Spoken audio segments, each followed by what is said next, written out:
Hello friend, welcome to friend side preparation YouTube channel. इस channel पर मैं कृष्णा आपके लिए लेके आता हूं एजुकेशनल वीडियो। इस वीडियो में मैं डिस्कस करने वाला हूं class 9 social studies PT1 question paper, जो कि आपके PT1 एग्जाम की प्रिपरेशन के लिए बहुत ज़्यादा बेनिफिशियल होने वाली है। ये जो क्वेश्चन पेपर है आपका 40 मार्क्स का होने वाला है, जिसमें आपको 1.5 आवर यानी 90 मिनट्स आपको दिए जाएंगे, जिसमें सारे क्वेश्चंस आपके लिए कंपलसरी होंगे। कुछ क्वेश्चन आपके MCQ नेचर के होंगे यानी 1 मार्क्स के होंगे, और कुछ क्वेश्चन ऐसे होंगे जो आपके सब्जेक्टिव नेचर के होंगे, जहां आपको आंसर राइटिंग करनी होगी। स्टार्ट करते हैं क्वेश्चन 1 के साथ। क्वेश्चन 1 में आपसे पूछा जा रहा है, which of these books was written by John Locke. John Locke के बाद द्वारा कौन सी बुक लिखी गई थी, ये आपसे पूछा जा रहा है। ऑप्शन ए में आपको बोला जा रहा है the spirit of the laws. Second option B में बोला जा रहा है the two threats on government, और ऑप्शन सी में बोला जा रहा है द सोशल कॉन्ट्रैक्ट, और ऑप्शन डी में बोला जा रहा है ऑल द अबव। तो इनके द्वारा जो भी किताब लिखी गई थी जिसके ये ऑथर है, उस बुक का नाम आपको अपने ऑप्शन में चूज करना है। अगर आपको लगता है ये तीनों ही ABC तीनों ही करेक्ट लगता है, तो आप ऑप्शन डी चूज कर सकते हैं। नेक्स्ट है question number 2, which of the following is correct about the April thesis. April thesis के रिगार्डिंग में कौन सा स्टेटमेंट करेक्ट है, ये आपको चूज करना है। तो जैसे यहाँ ऑप्शन फर्स्ट में बोला जा रहा है, फर्स्ट स्टेटमेंट आपको गिवन है, the first world war be brought to an end. तो फर्स्ट वर्ल्ड वॉर जो हुआ था वो एंड जो हुआ था इसके थ्रू एंड हुआ था। सेकंड स्टेटमेंट बोला जा रहा है, land must be transfer to the peasants. जो पीजेंट्स है उनको उनके लैंड जो है उनको ट्रांसफर कर देना चाहिए, ये इसके अंदर डिस्कस किया गया है। थर्ड स्टेटमेंट बोला जा रहा है, the banks should be nationalise, और जो बैंक वगैरह है वो कैसे होने चाहिए, नेशनलाइज हो जानी चाहिए, ये इसके अंदर डिस्कस किया गया है। और फोर्थ में बोला जा रहा है, the tsar must be appointed as president, और टेसार को प्रेसिडेंट के रूप में अपॉइंट होना चाहिए। अब आपके पास देखो ऑप्शन किस टाइप के हैं वो उसको आपको समझना होगा। पहले आपको यहाँ पे ना स्टेटमेंट गिवन है, 4 स्टेटमेंट गिवन है, और ऑप्शन में आपको बोला जा रहा है फर्स्ट ऑप्शन के अंदर कि जो फर्स्ट स्टेटमेंट, सेकंड स्टेटमेंट और फोर्थ स्टेटमेंट यानी थर्ड स्टेटमेंट को छोड़कर रिमेनिंग जो स्टेटमेंट है वो करेक्ट बताया जा रहा है। बी में बोला जा रहा है कि फोर्थ स्टेटमेंट को छोड़ दिया जाए, तो यानी कि first second third statement correct बताया जा रहा है।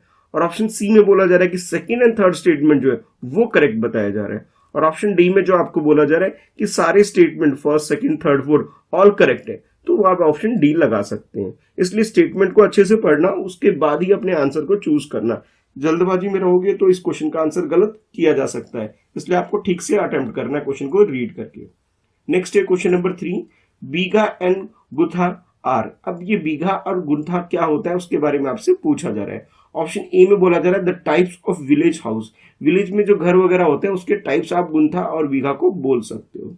ऑप्शन बी में बोला जा रहा है type of hybrid seeds. Seeds के जो टाइप्स हो सकते हैं आप ये कह सकते हैं जो हाइब्रिड नेचर के होते हैं, उसे आपसे बताया जा रहा है। नेक्स्ट ऑप्शन सी में बोला जाए the measuring units of grain. Grain यानी कि जो फूड ग्रेन्स वगैरह होते हैं उनको मेजर करने का एक यूनिट है, ये आपको बताया जा रहा है। और ऑप्शन डी में बोला जा रहा है the measuring unit of land and village in A village. Village के अंदर जो लैंड वगैरह है, लैंड वगैरह एरिया जो है उसको मेजर करने के लिए ये यूनिट के रूप में यूज किया जाता है। तो ये 4 ऑप्शन है, आपको करेक्ट ऑप्शन चूज कर लेना है, ठीक है। नेक्स्ट है आपके लिए क्वेश्चन नंबर 4, और फोर्थ क्वेश्चन में आपको बोला जा रहा है, if the local time at 60 degree and 30 minute east is 6 AM, what will be the local time at 100 degree 50 minute east. यानी कि 2 डिफरेंट टाइम के बारे में आपसे पूछा जा रहा है कि अगर एक लोकेशन के अकॉर्डिंग आपको लैटिट्यूड और लॉन्गिट्यूड के अकॉर्डिंग आपको यहाँ पर टाइम मेंशन किया गया है कि 6 AM है, तो आपको ये बताना है कि ये जो लोकेशन आपको गिवन है, लैंगिट्यूड और लॉटिट्यूड आपको जो गिवन है, इसके अकॉर्डिंग आपको टाइम मेंशन करना है अपने आंसर के अंदर। यानी कि ये जो क्वेश्चन है इसको आपको आंसर सॉल्व करके लिखना होगा, यहाँ पे कुछ ऑप्शन वगैरह आपको नहीं दिया जा रहा है। नेक्स्ट है क्वेश्चन नंबर 5, जिसमें आपको बोला जा रहा है कि operation flood is related to. Operation flood जो है ये किस चीज से रिलेटेड है, ये आपको बताना है। ऑप्शन ए में बोला जाए कंट्रोल फ्लड, फ्लड वगैरह कंट्रोल करने से रिलेटेड है। ऑप्शन बी में बोला जाए प्रोड्यूस फिश, फिश को प्रोड्यूस करने से रिलेटेड है। ऑप्शन सी में बोला जा रहा है कि मिल्क प्रोडक्शन, कि दूध वगैरह की जो खेती वगैरह होती है, एक तरह से खेती तो नहीं होती, पशुपालन वगैरह जो होता है उससे आप रिलेटेड ऐसे कह सकते हैं। नेक्स्ट ऑप्शन डी में बोला जा रहा है कि ग्रेन प्रोडक्शन, यानी कि अनाज वगैरह की जो खेती होती है उससे रिलेटेड है। तो ऑपरेशन फ्लड किस चीज से रिलेटेड है ये आपको बताना है। तो ये 4 ऑप्शन है, इनमें से आपको एक करेक्ट स्टेटमेंट है या करेक्ट ऑप्शन है, बाकी रिमेनिंग रॉन्ग है, तो करेक्ट वाले को आपको चूज करके अपना आंसर लिख देना है। नेक्स्ट है उसके बाद question number 6, green revolution introduced the farmer to. अब जो ग्रीन रेवोल्यूशन है ये किस चीज को इंट्रोड्यूस कर हमारी कंट्री में किया था इसने, ये आपसे पूछा जा रहा है। तो ऑप्शन ए में बोला जा रहा है cultivation of wheat and rice. Wheat और राइस को कल्टीवेशन से करने के लिए हमारी कंट्री में इस रेवोल्यूशन को लाया गया था। ऑप्शन बी में बोला जा रहा है कि कल्टीवेशन ऑफ ग्रीन वेजिटेबल्स। हमारी कंट्री में ग्रीन वेजिटेबल को प्रोड्यूस करने से रिलेटेड ये ग्रीन रेवोल्यूशन है, ये आपको बताया जा रहा है। ऑप्शन सी में बोला जा रहा है कि शुगर केन से रिलेटेड है, उसके कल्टीवेशन से रिलेटेड है ये ग्रीन रेवोल्यूशन। और डी में आपसे बोला जा रहा है कि कल्टीवेशन ऑफ फॉरेस्ट। फॉरेस्ट यानी कि ट्री वगैरह के नंबर्स को इंक्रीज करने के लिए ग्रीन रेवोल्यूशन को हमारी कंट्री में लाया गया था। तो आपके अकॉर्डिंग जो भी करेक्ट आंसर है वो आप इसमें टिक कर लेंगे। ठीक है, तो ये क्वेश्चन आपका एमसीक्यू नेचर का ही है, जहां आपको करेक्ट आंसर के लिए 1 मार्क्स दे दिए जाएंगे। नेक्स्ट है उसके बाद क्वेश्चन नंबर 7 क्वेश्चन जो है इसमें ऑप्शन नहीं है आपके पास, आपको आंसर लिखनी है। क्वेश्चन ये है विच party is ruling over Zimbabwe since independence. Independence के बाद अभी तक जिम्बाब्वे जो कंट्री है, जो अफ्रीकन कंट्री है, यहाँ पे कौन सी पार्टी रूल कर रही है, उस पार्टी का आपको नेम मेंशन करना है। ठीक है, जो कि 1 मार्क्स का क्वेश्चन आपके लिए हो जाएगा। नेक्स्ट है question number 8, here do most of the small farmer borrow money to arrange for the capital in Palampur. ठीक है, अब पालमपुर के बारे में बताया जा रहा है कि यहाँ पे जो स्मॉल फार्मर वगैरह है उस प्लेस से कैपिटल मनी यानी जो बिजनेस स्टार्ट करने के लिए पैसा चाहिए होता है वहां से अरेंज करते हैं। तो किससे अरेंज करते हैं, किससे बोरो करते हैं, एक तरह से कह सकता हूं मैं, ये आपसे पूछा जा रहा है। ऑप्शन ए में आपसे बोला जा रहा है कि ये लोग बैंक से बोरो करते हैं। ऑप्शन बी में बोला जा रहा है कि कोऑपरेटिव सोसाइटीज वगैरह उससे ये बोरो करते हैं।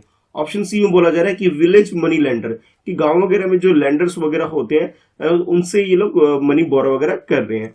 ऑप्शन डी में बोला जा रहा है कि फ्रेंड्स एंड रिलेटिव, कि जो भी उनके फ्रेंड्स एंड रिलेटिव्स होते हैं उनसे ये मनी बोरो करते हैं और जो भी अपना बिजनेस वगैरह है ये इसको फार्मर का जो काम है उसको कंटिन्यू करते हैं। तो आपके अकॉर्डिंग जो भी करेक्ट आंसर है वो आंसर आप चूज करोगे और अपना आंसर बता दोगे। नेक्स्ट है क्वेश्चन नंबर 9, जिसमें पूछा जा रहा है who was not a member of constituent assembly. Constituent assembly जो हमारी कंट्री में जो फ्रीडम के बाद स्टार्ट हुई थी, और उसके बारे में पूछा जा रहा है कि कौन उसके मेंबर नहीं थे।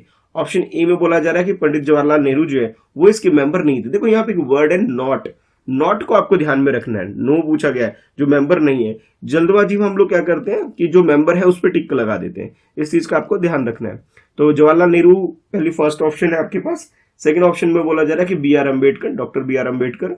ऑप्शन सी में बोला जा रहा है कि महात्मा गांधी, और ऑप्शन डी में आपसे बोला जा रहा है बलदेव सिंह।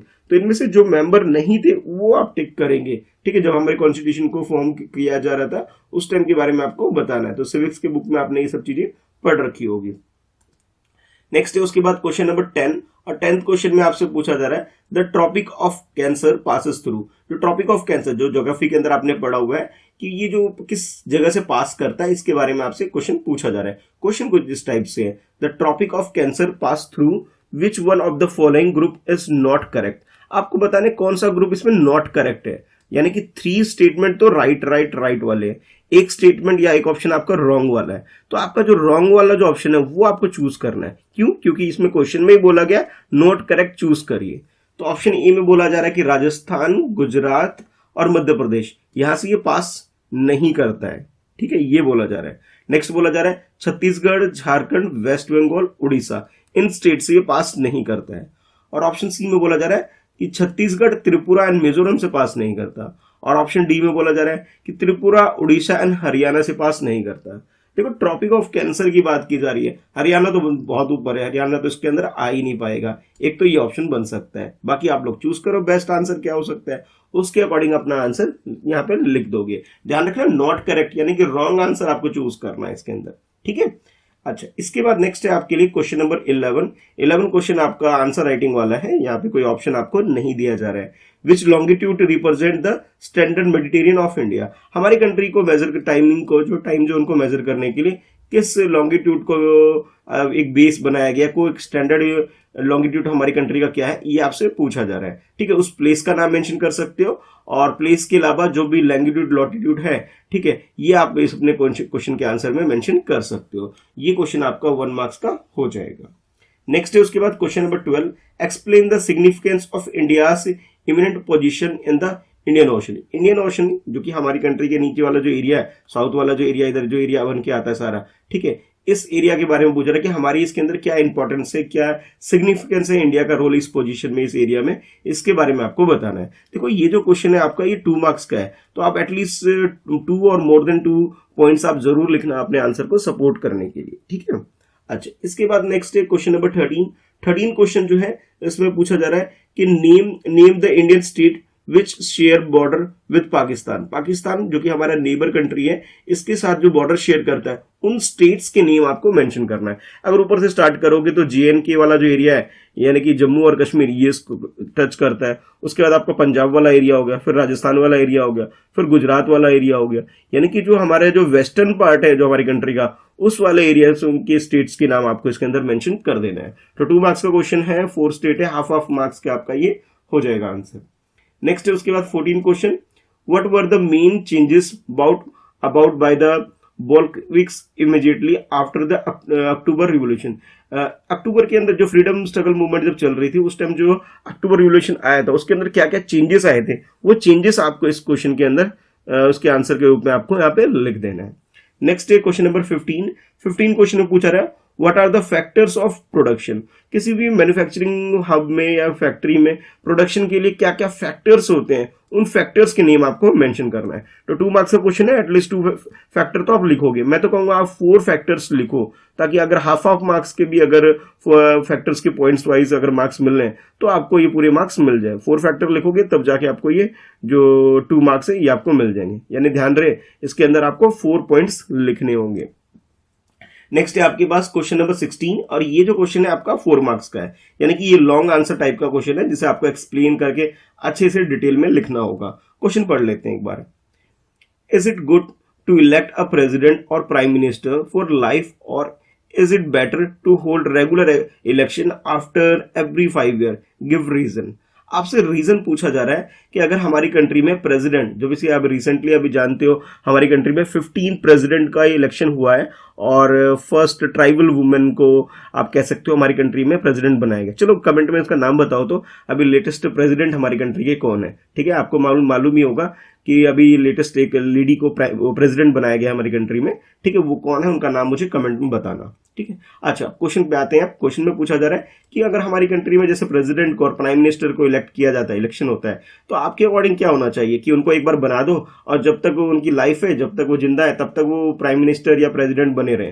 क्या ये सही है आपके अकॉर्डिंग, या फिर ऐसा होना चाहिए कि 5 ईयर, जैसे अभी आजकल हमारी कंट्री में यही चलता है सिस्टम कि 5 ईयर तक उनको प्रेसिडेंट या फिर प्राइम मिनिस्टर की पोस्ट पे रहते हैं, फिर दोबारा इलेक्शन होता है। आपके अकॉर्डिंग बेटर क्या है? इन दोनों में से जो भी आपको बेटर लगता है आप अपने अकॉर्डिंग इसका आंसर दीजिए, और हाँ, आपको रीजन भी देने हैं। तो देखो यहाँ पे 4 मार्क्स का क्वेश्चन है, तो इसके अकॉर्डिंग आपको 4 पॉइंट्स लिखने हैं, 4 रीजंस जरूर लिखने हैं अपने आंसर को सपोर्ट करने के लिए, ठीक है। तब जाके आपको ये 4 मार्क्स दे दिए जाएंगे। अब कोई भी ऑप्शन चूज कर सकते हो कि आपको लगता है कि लाइफ टर्म तक उनको प्रेसिडेंट या प्राइम मिनिस्टर बना सकते हैं, इसके ऊपर भी आप लिख सकते हो, या फिर आप कह भी सकते हो कि सर 5 ईयर में इलेक्शन होने चाहिए। जो भी आपको ठीक लगता है, बस आपको रीजन वैलिड देने होंगे अपने आंसर के अंदर, ठीक है। नेक्स्ट है उसके बाद क्वेश्चन नंबर 17, और 17 क्वेश्चन में पूछा जा रहा है कि suggest some measures that can be helpful to increase employment in rural area. ग्रामीण क्षेत्र यानी कि रूरल एरिया में जो एम्प्लॉयमेंट से रिलेटेड जो प्रॉब्लम है, जिनकी वजह से लोगों को मूव करके सिटी वगैरह या टाउन में आना पड़ता है, ये एक बहुत प्रॉब्लम है हमारी कंट्री के अंदर। तो इस प्रॉब्लम को डील करने के लिए इसको किस तरह से आप हेल्प करेंगे अपने, मतलब जैसे आप पढ़ाई कर रहे हैं, बड़े होकर के कुछ बड़ी पोस्ट पे जाएंगे, तो एक क्वेश्चन आपके लिए फ्रेम किया जा रहा है यहाँ पे कि आप ये बताइए ऐसे कौन कौन से मेजर्स है जिसके थ्रू आप ये हेल्प की जो एम्प्लॉयमेंट की जो प्रॉब्लम है, इसको मेजर कैसे कर सकते हैं कि भाई वहां पे कितने लोग एम्प्लॉयड है कि अनएम्प्लॉयड है। इस चीज के लिए आप कैसे मतलब मेजर कर सकते हैं, इसके बारे में बताना है आपको। और ये जो इन्फॉर्मेशन आपको मिलती है, ये हमारे प्लानिंग करने के लिए, इकोनॉमिकल जो प्लानिंग होती है उसमें किस तरह बेनिफिशियल होता है। इन सारे पॉइंट्स को ध्यान में रखते हुए आपको इस क्वेश्चन का आंसर करना है। देखो 4 मार्क्स का क्वेश्चन है, तो आपको थोड़ा डिटेल में बताना होगा ये एम्प्लॉयमेंट होता क्या, रूरल एम्प्लॉयमेंट का मतलब क्या है, इसको किस किस तरीके से मेजर किया कर सकते हैं। तो जब ये सारे पॉइंट्स आप लिखोगे डिटेल में, लंबा आंसर लिखोगे, ठीक है, मतलब 120 वर्ड्स में लिखोगे, तब जाके आपको 4 मार्क्स मिलेंगे, ठीक है। तो लॉन्ग आंसर टाइप का ये क्वेश्चन है, तो आपको डिटेल में एक्सप्लेन करते हुए अपना आंसर देना होगा। नेक्स्ट है उसके बाद क्वेश्चन नंबर 18। ये केस स्टडी बेस्ड क्वेश्चन है जिसमें आपको एक पैसेज गिवन है जिसको आपको पहले पैसेज को रीड करना है और रीड करने के बाद इस क्वेश्चन के आंसर आपको करने हैं। अब यहाँ देखो 18.123 3 क्वेश्चन है। फर्स्ट क्वेश्चन आपका 1 मार्क्स का है, सेकंड भी 1 मार्क्स का है और जो थर्ड है वो 2 मार्क्स का है। ठीक है, तो उसके अकॉर्डिंग आपको आंसर करना है। पहले तो आप ये जो पैसेज है पूरा इसे रीड करोगे। रीड करने के बाद आपको क्वेश्चन का आंसर देना है। जैसे फर्स्ट क्वेश्चन है, which day is celebrated as constitution day in India. हमारी कंट्री के अंदर कॉन्स्टिट्यूशन डे कब किस दिन सेलिब्रेट किया जाता है, उस डेट का आपको नेम मेंशन करना है। तो देखो अगर हम उसके एग्जिस्टेंस की बात करें तो 26 जनवरी 1950 को तो हमने कॉन्स्टिट्यूशन को स्टार्ट किया था। बट आप लोग जानते होंगे कि हमारी कंट्री में 26 नवंबर 1949 को इस डे को हमारा कॉन्स्टिट्यूशन रेडी हुआ था। ठीक है, तो ये डेट आपका आंसर में आप लिख सकते हो फर्स्ट के आंसर में। नेक्स्ट है उसके बाद which day is celebrated as independence day in India. हमारी कंट्री का जो इंडिपेंडेंस डे है ये कब है भाई, बहुत इजी सा क्वेश्चन है, सब लोग इसका आंसर जानते हैं। कमेंट में भी बताना इंडिपेंडेंस डे हम लोग सेलिब्रेट कब करते हैं। ठीक है, नेक्स्ट है उसके बाद थर्ड इसका जिसमें आपसे पूछा जा रहा है why should we accept the constitution made by this assembly more than 6 decade ago. देखो ये जो कॉन्स्टिट्यूशन हमारी कंट्री में जो बना हुआ है 6 डेकेड का मतलब होता है 60 ईयर, 1 डेकेड का मतलब होता है 10 ईयर। ठीक है, तो 6 डेकेड हो गए, 60 ईयर से भी ज्यादा हो चुके हैं हमारी कॉन्स्टिट्यूशन को बने हुए, और आज भी हम इसे फॉलो करते हैं, इसे एक्सेप्ट करते हैं। ऐसा क्यों करते हैं आपसे पूछा जा रहा है। ठीक है, तो इसके पीछे आपको अपने आंसर को सपोर्ट करने के लिए 2 रीजन देने होंगे कि ये बहुत अच्छा कॉन्स्टिट्यूशन है, या इसके अंदर क्या फीचर है, या ये बहुत अच्छे लोगों ने इसे बनाया था, या जो भी आपको लगता है आप अपने अकॉर्डिंग इसके आंसर कर लेंगे। तो जब आप ये सारे क्वेश्चन के आंसर करेक्ट कर लेंगे तब जाके आपको 4 मार्क्स मिलेंगे। तो 2 पॉइंट्स थर्ड वाले में, और बाकी ये तो बहुत 1 पॉइंट वाले ये जो 1 सेंटेंस में ये इसका आंसर आप दे सकते हो फर्स्ट और सेकेंड का। ठीक है, तो 4 मार्क्स का क्वेश्चन ये 18th हो जाएगा। इसके बाद नेक्स्ट है आपका 19 क्वेश्चन। ये भी केस स्टडी बेस्ड क्वेश्चन है जिसके अंदर ये पूरा कंप्लीट पैसेज एक बार आपको अच्छे से पढ़ लेना है, और पढ़ने के बाद जो आपको नीचे क्वेश्चन पूछे जा रहे हैं उनके आंसर करना है। तो 19.1 यानी जो इसका जो फर्स्ट पार्ट है ये इसका 1 मार्क्स का है, फिर 19.2 ये भी 1 मार्क्स का है, और 19.3 जो है ये आपका 2 मार्क्स का होने वाला है। तो जब आप इसे डिटेल में अच्छे से पढ़ लेंगे तभी जाके इसका आंसर आप इजिली कर पाएंगे। जैसे आप क्वेश्चन फर्स्ट है इसके अंदर कि which book was written by the John Locke. John Locke ने कौन सी बुक लिखी थी, उस बुक का आपको टाइटल जो भी है वो आपको इसमें मेंशन करना है, जिसके लिए आपको 1 मार्क्स दे दिए जाएंगे। नेक्स्ट है which books was written by the Jean Jacques Rousseau. इसके द्वारा कौन सी बुक लिखी गई है, यानी कि दोनों के अंदर आपसे राइट ऑथर के नाम आपको मेंशन किया गया है, आपको उनके बुक्स के नेम मेंशन करना है। अच्छा, उसके बाद थर्ड पार्ट जो है इसका 19.3 जिसमें बोला जा रहा है how the middle class earn their wealth in 18th century. 18th century के बारे में पूछा जा रहा है कि उस टाइम जो मिडिल क्लास लोग थे किस तरह से अपनी वेल्थ यानी कि अपनी जो सैलरी वगैरह या फिर अपनी अर्निंग को अर्न करते थे, उस प्रोसेस के बारे में आपको बताना है। तो 2 मार्क्स का क्वेश्चन है, तो थोड़ा सा डिटेल में अच्छे से बताना, और एग्जाम्पल जैसे इस पैराग्राफ में आपको मेंशन है उसको एक्सप्लेन करते हुए आपको आंसर कर देना है। ठीक है, तो ये क्वेश्चन भी आपका ये 4 मार्क्स का हो जाएगा। फाइनली इसके बाद लास्ट क्वेश्चन है आपके इस क्वेश्चन पेपर का, जिसमें आपको ये जो क्वेश्चन है 5 मार्क्स का है, जिसमें वर्ल्ड मैप भी आएगा आपका, और साथ साथ इंडिया का जो मैप है, ये दोनों मैप बेस्ड क्वेश्चन आपके लिए होने वाले हैं। तो मैप ऑफ इंडिया और मैप ऑफ वर्ल्ड दोनों बेस्ड क्वेश्चन है। तो सबसे पहले हम लोग बात करते हैं वर्ल्ड वाले मैप के अंदर जो क्वेश्चन चीजें पूछी जा रही है आपसे। ठीक है, तो दोनों चीजों को देख लेते हैं क्या क्या चीजें। जैसे फर्स्ट पार्ट ए में देख लेते हैं। ए में आपसे बोला जा रहा है कि 2 places A and B have been marked on a given outline map of world. Identify them and write their correct names on the lines drawn near them. अच्छा, ये A और B आपके पास 2 डिफरेंट लोकेशन के बारे में आपको बोला गया है, इसे वर्ल्ड मैप में आपको लोकेट करना है। फर्स्ट है one country of central power, के सेंटर में जो पावर है ऐसी कौन सी कंट्री, उस कंट्री का नाम भी आपको मेंशन करना है, इसे वर्ल्ड मैप में लोकेट करना है। सेकंड आपसे बोला जा रहा है 1 कंट्री ऑफ अलाइड पावर, जो अलाइड पावर की कैटेगरी के अंदर आता है उस कंट्री को आपको आइडेंटिफाई करना है और वर्ल्ड मैप में से दिखा देना है। ठीक है, ये तो वर्ल्ड मैप वाला काम था। ठीक है, जो कि आपका 2 मार्क्स का हो गया, 1 मार्क्स का A, 1 मार्क्स का B। ठीक है, अच्छा अब आते हैं इंडिया के मैप के ऊपर। तो इंडिया के मैप में क्वेश्चन पूछा जा रहा है on the same outline map of India locate the level any 3 of the following with suitable symbols. अब आपको ये जो लोकेशंस आपको गिवन है इसे इंडिया के मैप के ऊपर प्लॉट करना है, लोकेट करना है। पहले आपसे बोला जा रहा है tropic of cancer. Tropic of cancer की जो लाइन है ये पूरा आप ड्रॉ करोगे इंडिया के मैप के ऊपर। ठीक है, पहला काम। दूसरा आपसे बोला जा रहा है सिक्किम की जो लोकेशन है ये आपको आइडेंटिफाई करना है, उस स्टेट को कलर करके अपने आंसर में उसका नाम वगैरह आप लिख सकते हो मैप के ऊपर। और नेक्स्ट है आपके पास नागालैंड, ठीक है। नॉर्थ ईस्ट के 2 स्टेट आ गए भी इसके अंदर, तो ये नागालैंड को भी आपको प्लॉट कर देना है, ठीक है। तो ये जो बी वाला जो पोर्शन है जिसके अंदर 3 डिफरेंट लोकेशन है, ये आपका 3 मार्क्स का है, और वर्ल्ड मैप वाला जो है ये 2 मार्क्स का है। तो जब आप ये सभी के सभी लोकेशन को सही मार्क करेंगे मैप के अंदर, तब जाके आपको 5 मार्क्स मिल जाएगा। तो इस टाइप का आपका ये PT1 का 9th क्लास का सोशल स्टडीज का क्वेश्चन पेपर आने वाला है। उम्मीद करता हूं आपको वीडियो अच्छी लगी होगी, पसंद आई होगी। वीडियो को ज्यादा लाइक किया करो ताकि मेरी वीडियो आपके सजेशन में आए और आप ज्यादा से ज्यादा एडवांटेज ले सके, ठीक है। कोई डाउट है, कुछ पूछना चाहते हो तो नीचे कमेंट में लिख के भी पूछ सकते हो। इसके अलावा आप मुझे इंस्टाग्राम पे फॉलो कर लो, मेरी आईडी है @Mr. Krishna Shah, जहां फॉलो करने के बाद आप पर्सनली मैसेज पे मुझसे अपने डाउट्स वगैरह पूछ सकते हो, ठीक है। चैनल को सब्सक्राइब कर लो ताकि हर लेटेस्ट वीडियो की नोटिफिकेशन आप रिसीव करो जब भी मैं न्यू वीडियो अपलोड करूं। तो thanks for watching, bye bye.